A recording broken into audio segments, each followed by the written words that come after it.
Winston Leonard Spencer Churchill was born in 1874 inside the magnificent Blenheim Palace, a place of grandeur that could easily fool the world into believing his childhood was charmed. But behind the palace walls, young Winston's life was far from a fairy tale.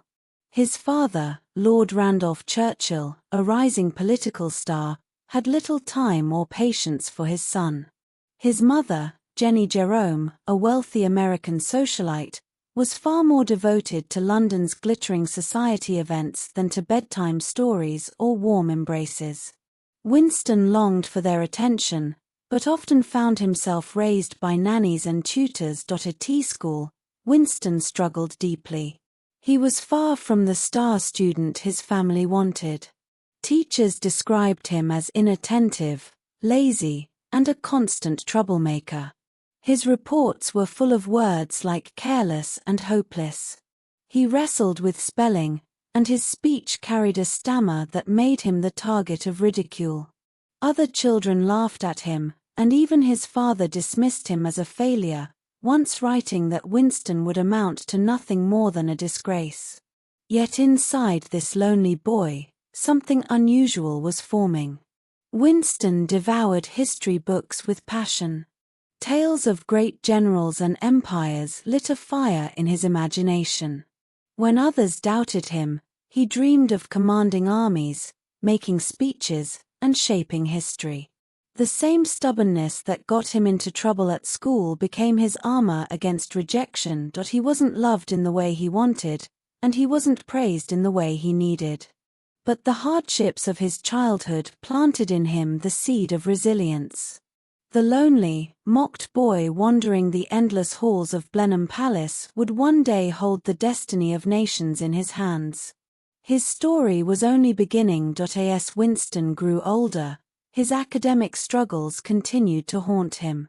His father, increasingly frustrated, pushed him toward the military, believing it was the only future suitable for his disappointing son.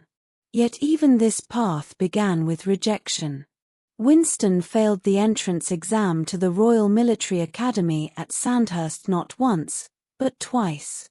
Many in his position would have given up, accepting the label of failure that others had stamped on them. But Winston's stubborn determination refused to allow surrender.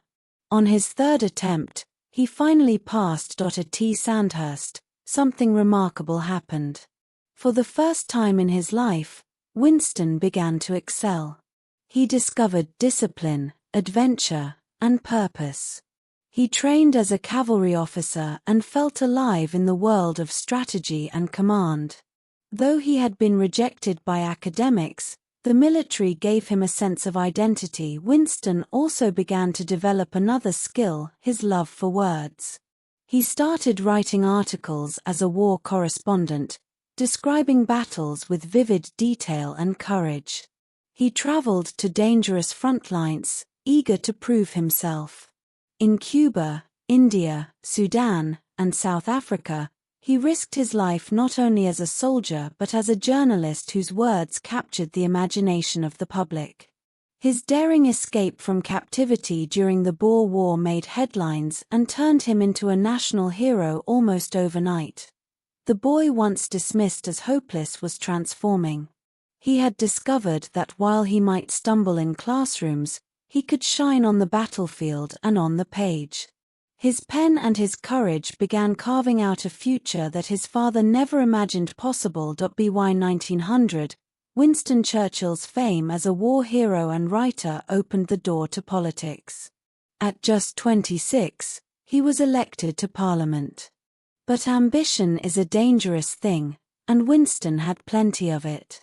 He switched political parties early in his career, moving from conservative to liberal, a decision that earned him mistrust from both sides. He was labeled opportunistic, arrogant, and unreliable. Churchill's sharp tongue and bold speeches often put him in the spotlight, but not always for the right reasons. Colleagues rolled their eyes at his self-confidence. Newspapers ridiculed his constant hunger for attention. Yet, despite the mockery, Winston continued pushing forward, believing he was destined for greatness. But greatness seemed to crumble in 1915. As First Lord of the Admiralty during World War I, Churchill championed the Gallipoli Campaign, a military operation that ended in disaster.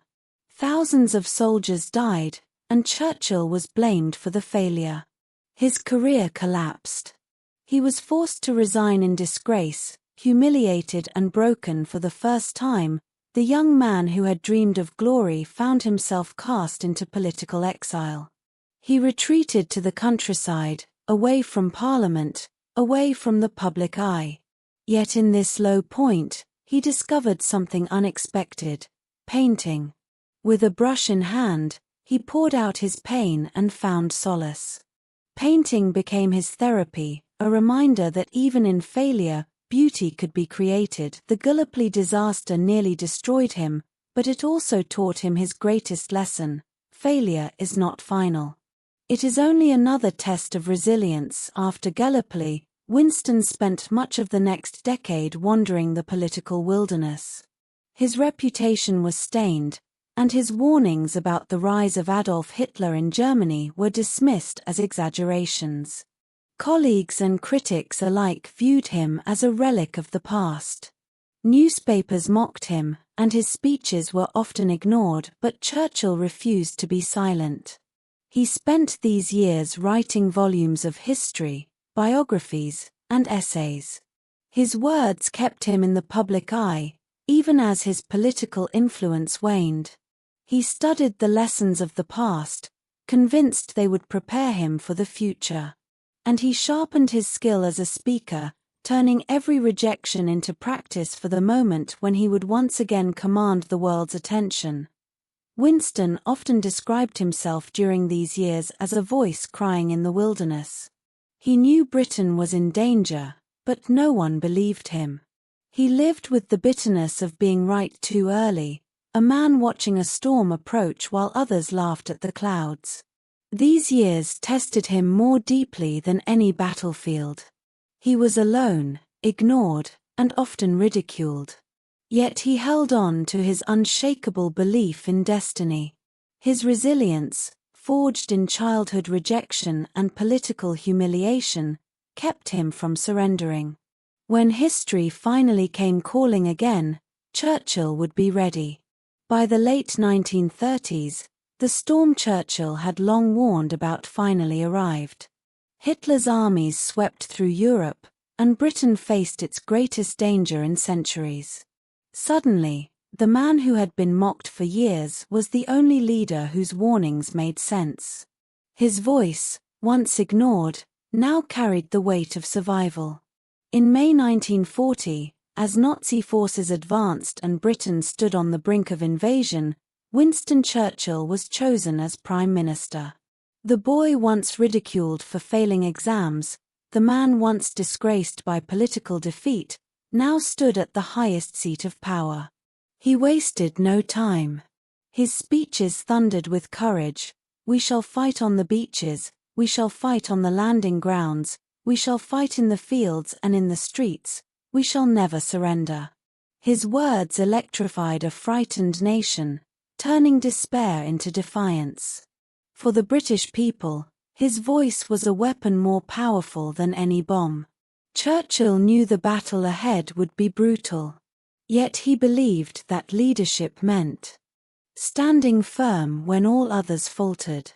Every insult, every failure, every rejection in his life had forged him for this moment.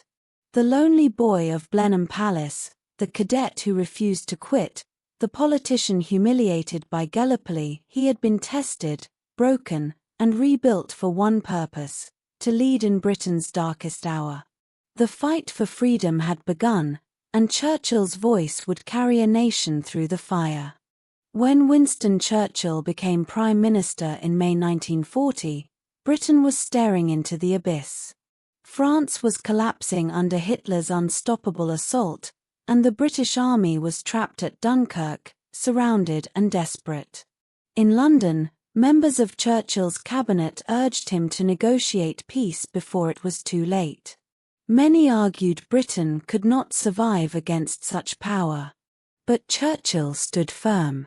He had spent years in the wilderness warning about this moment, and he knew surrender meant slavery. To Parliament, he thundered, "I have nothing to offer but blood, toil, tears, and sweat." To the people, he promised defiance. "We shall fight on the beaches, we shall never surrender." His voice was the only thing keeping hope alive. The miracle of Dunkirk soon followed, rescuing over 300,000 soldiers from certain death. Churchill called it a miracle of deliverance, but reminded the people this was only the beginning. Soon, the bombs of the Blitz rained down on London night after night. The city burned, families fled to shelters, yet Churchill refused to hide. He walked through the rubble, speaking to survivors, showing that Britain's leader stood with his people. This was his finest hour, not because of victory, but because of courage. At the darkest moment in Britain's history, when all seemed lost, Churchill's refusal to yield gave his nation the will to fight on. Churchill knew Britain could not stand alone forever. The nation was brave but exhausted, and Hitler's empire seemed unstoppable. Across the Atlantic, the United States remained neutral, but Churchill set his sights on President Franklin D. Roosevelt. He believed America and Britain, the lion and the eagle, must unite to save freedom. Churchill poured his soul into letters to Roosevelt, appealing to their shared values. He warned that if Britain fell, America would be next. He charmed, he argued, he pleaded. Though Roosevelt sympathized, America hesitated. Then came Pearl Harbor. In December 1941, Japan's attack brought the US into the war. At last, Churchill had his ally. He immediately crossed the Atlantic, braving U-boat dangers, to meet Roosevelt. Before the US Congress, Churchill gave one of his most powerful speeches, winning standing ovations. His voice, once ridiculed in Parliament, now carried across oceans. Together, Churchill and Roosevelt forged a bond that shaped the world. They planned invasions, coordinated supplies, and built alliances. It was Churchill's stubborn persistence and unmatched words that convinced the eagle to fly with the lion. And with America at Britain's side, hope for victory was reborn. By 1944, the Allies were ready to strike back. Operation Overlord D-Day was the largest invasion in history, and Churchill was at the heart of its planning. He agonized over the lives that would be lost, but new liberation demanded sacrifice. On June 6, 1944, Allied forces stormed Normandy, beginning the liberation of Europe. Months later, Nazi power crumbled. On May 8, 1945, Churchill addressed the nation, "My dear friends, this is your victory." Across London, crowds filled the streets, waving flags, singing, and crying tears of joy. After years of suffering, Britain had triumphed. Churchill, once dismissed as a failure, was now the symbol of victory. But the triumph carried a heavy weight. Britain was scarred, cities reduced to rubble, families shattered by loss, an economy drained by war. Churchill, too, was weary. He had carried the burden of leadership, made impossible choices, and aged beyond his years. He reminded his people that freedom always comes at a cost. The victory was not his alone, it belonged to every soldier, every mother, every child who endured. For a moment, Britain's lion stood at the peak of glory, knowing history would forever remember his roar. Just when Churchill thought his service would be rewarded, reality struck. In the general election of 1945, the people voted him out. The very nation he had guided through war turned to another leader to rebuild peace. For Churchill, it was a bitter blow, rejection after triumph. The hero of war was suddenly sidelined. Yet, Churchill did not fade into silence. He returned to painting and writing, producing books that earned him worldwide respect. In 1946, he delivered his famous Iron Curtain speech, warning the world of Soviet expansion. Once again, he saw danger before others dared to acknowledge it. In 1951, he staged one of history's greatest comebacks, returning as Prime Minister. But time had left its mark. His health declined, strokes weakened him, and he struggled to match his former energy. Still, he remained a symbol of resilience, refusing to surrender even to age. Churchill's second premiership was quieter, but his voice still carried weight. He had become more than a politician, he was an icon of survival, proof that true greatness outlives both victories and defeats. In 1955, Winston Churchill finally stepped down as Prime Minister, closing a career that spanned over 60 years. He spent his last decade surrounded by family, painting, and writing. In 1953, he won the Nobel Prize in Literature, honored not just for politics but for the power of his words, the very words that once held nations together. On January 24, 1965, at the age of 90, Winston Churchill passed away. His funeral was one of the largest in history. Leaders from across the globe gathered to pay tribute. As his coffin sailed down the River Thames, cranes along the docks lowered their arms in silent salute. Britain wept, and the world remembered the man who refused to surrender. The boy who had failed exams, the young man mocked as arrogant, the politician disgraced at Gallipoli, this same man became the Lion of Britain, the voice of freedom, the leader who stood alone against tyranny when no one else would.